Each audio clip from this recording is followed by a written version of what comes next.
હું છું ઝાંસીની રાણી લક્ષ્મીબાઈ. હું રાણી છું, પણ માત્ર રાજમહેલની નહીં, પણ એવી દરેક સ્ત્રીની જે અન્ય સામે લડવાની હિંમત રાખે છે. સ્ત્રી કમજોર નથી, સ્ત્રી માં જ છે, અને જરૂર પડે તો રણચંડી પણ બને છે. આઝાદી આ ફક્ત શબ્દ નથી, પણ મારા માટે મારો શ્વાસ છે. હું મૌન રહી શકું છું, પણ ક્યારેય કાયર બની શકું નહીં. હું ઝૂકી શકું, પણ તૂટી શકું નહીં. હું શાંત રહી છું, એનો અર્થ એ નથી કે હું અશક્ત છું. જ્યારે સમય આવશે ત્યારે હું જ્વાળા બની ઉઠીશ, અને એ જ્વાળામાં અન્ય ભસ્મ થઈ જશે.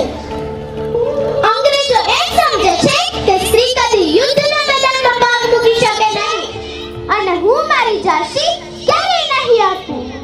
શરીરમાં એક શ્વાસ બાકી રહેશે ત્યાં સુધી હું લડીશ.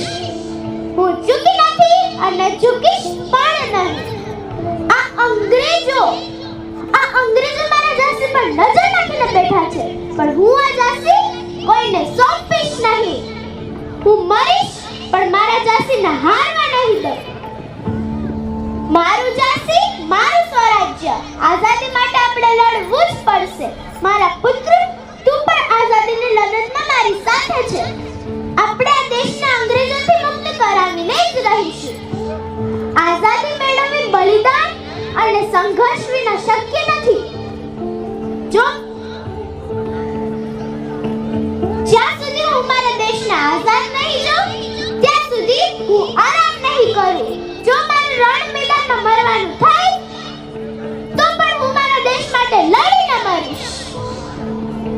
હું હજી એકવાર કહું છું, હું મારી ઝાંસી નહીં દઉં એટલે નહીં જ દઉં.